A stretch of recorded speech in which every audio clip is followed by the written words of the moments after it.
So, does anyone know any good Star Wars cocktails?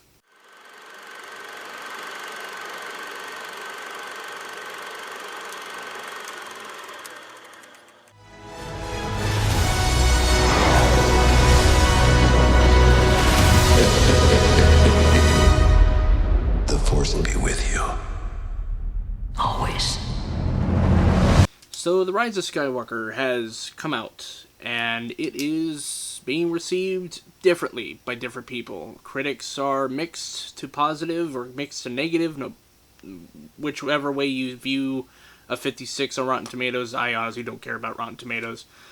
The audiences have pretty much mostly enjoyed it, for the most part, which is a completely reverse reaction of what happened with The Last Jedi. But yeah, let's talk about The Rise of Skywalker. I could be talking about any of these movies, but I guess not. Guess this is the pick of the litter today. So what is The Rise of Skywalker about? Well, as the posters and advertisements have been made clear, Palpatine is back for some nefarious reason. He's not dead, like we assumed from The Return of the Jedi, and he has some sort of master plan that is involved, and it's up to the Resistance and Rey to find out what he's doing and to stop what he's doing. While along the way, they learn bits and pieces about each other and about certain things that they have done. And that's about it. I want to start off by saying this is not a terrible movie, but it's not a good or great movie like some people are making it out to be. It is just middle of the road, baseline, this is a movie. It's a movie, and it happened. Which I think is the most offensive thing that you could do with a Star Wars movie. Having it just be there is the most ineffective way to make a movie, to me. But I want to talk about the things that I liked. Things that worked, right? Obviously, the first thing that many people start off with is the music. The music by John Williams is really good. I think it's great. And I don't think you could really do anything wrong with John Williams and his scores. It's really good. Some of the stunt choreography I felt was pretty interesting, or not really interesting, but, you know, it works. It's serviceable. There's a fight on the Death Star 2 that works, and you can see it in the trailer, so it's not a spoiler. Kylo Ren works really well in this film. I felt like he had, again, this whole trilogy has been mostly about Kylo Ren, to me at least. And he's the most interesting character, once again, in this movie. Visual effects look very, very good. There's times where, you see a lot of really grand and epic looking shots. Lots of really big, expansive spaces. The cinematography, pretty good, for the most part. I really enjoyed the cinematography. There's a couple of effective scenes in this movie towards the midpoint that I won't spoil, but in a sense, they were pretty well done. And I'm not going to say what happens. It involves certain characters talking about certain other characters, and I can't talk about it. I'm struggling to find anything else that I could really say. Oh yeah, some of the new Force powers are pretty interesting. There's not a lot of new Force powers, because if you've seen The Mandalorian Episode 7 on Disney+, you'll kind of know where that's leading up to in this film. There is something that happens specifically with that power in this movie that I can't really discuss.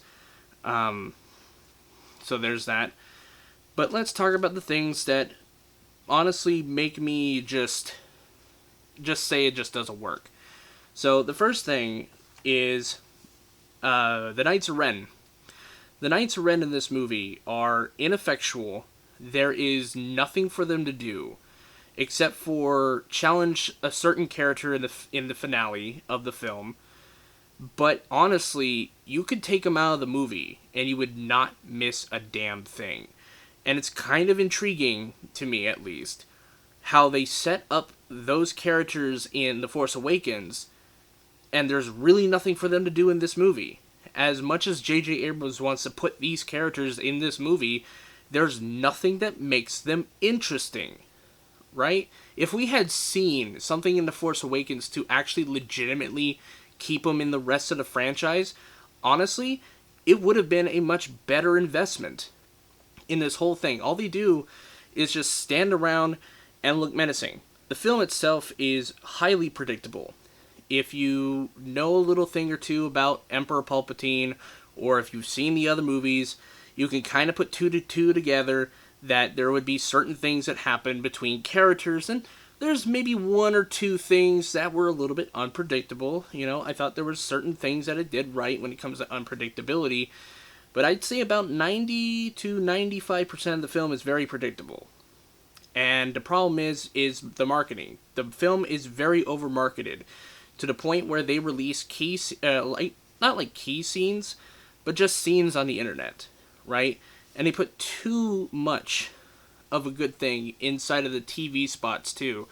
Too much information was released to the public, and that's part of the reason why I just kind of left the theater just going like this. Yeah, I shouldn't be doing that when I leave a movie like this. Part of the reason why it didn't work for me is two things. One is the pacing and editing. The first hour of this movie feels like it's a kid on Adderall. It just can't stop talking. It's a film that won't stop talking to you, and there's no meaning behind it. It's a film that's very impatient to get to the things it wants to do. It's like it's trying to fast forward through the first hour of the film just to get to the things that they want you to see. And that's part of the reason why I don't think it works so well, is because the first hour is nothing but explaining and going from place to place to place to place to pick up things and items and people and information, that it just leaves the entire film breathless, and you can't actually follow most of the movie. That's a huge problem, because with this, the narrative pace goes way too fast quickly, and then by the time you get to the midpoint, it goes so slow. And that's a big issue, especially in this Star Wars film that's trying to appease fans of The Force Awakens and fans of The Last Jedi, and to try to marry the two together in some cohesive way to make sense of the two, to make it a full-on third act. Honestly, there's so much information in this movie that you could have honestly made a second movie. There's way too much here. And that also adds into the editing as well. There's so many times where we just move between place to place to place in this first act that honestly the editing makes me very confused at times. Like, I could pick it up after a while, but it's just when it comes to, going from place to place to place, it gives you whiplash.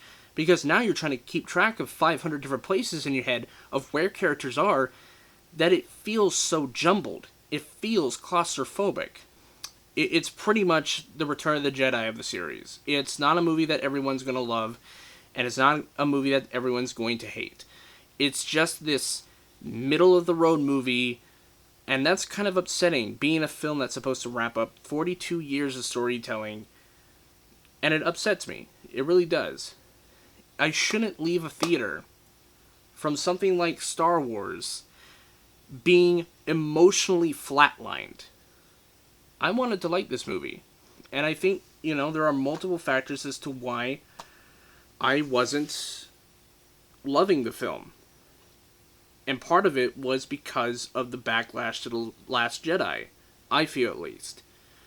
When that movie came out, I hesitated on making a review because I knew it was very divisive. I didn't want to get downvoted, and I didn't want to get upvoted at all. I just kept my opinion to myself on it until I did the best films of 2017 list. And in that one, I didn't even place it towards the top. It was very much in the middle. But my hesitancy to talk about Star Wars and the chilling effect from so many people having these sort of gatekeeping ideas of what makes a Star Wars fan has honestly made me the most embarrassed Star Wars fan. Because we shouldn't be doing this. there are groups out there like the 501st Legion that don't honestly care what your opinions are of these movies, as long as you do charity work. They do charity work regardless of your beliefs in what makes a good Star Wars movie or not. If you dress up as a clone trooper or if you dress up as a First Order stormtrooper, it doesn't matter to them. As long as you're doing charitable stuff, that's what makes them see you as a cool Star Wars fan. But what do we even want as Star Wars fans anymore? I don't even know. I don't know. And I think that's the thing that, I feel is part of the reason why I don't really have a strong connection with this movie, is that there's really nothing for me to latch on, either negative or positive. It's a film that is very much a streamlined, hey, we're going to try to appeal to every demographic and make it the most inoffensive thing ever. It's going to be this, fan servicey popcorn fest that moves so fast that you can't think about it. That's the Rise of Skywalker in a nutshell. And if you're into that, that's fine. I'm not going to stop you. I don't want to stop you in doing that. If you feel like you could just go see this Star Wars movie, regardless of where your stance is, that's fine. But for me, I'm just going to continue to watch The Mandalorian. I think we can all agree The Mandalorian last week was pretty good. So yeah, what am I going to give The Rise of Skywalker?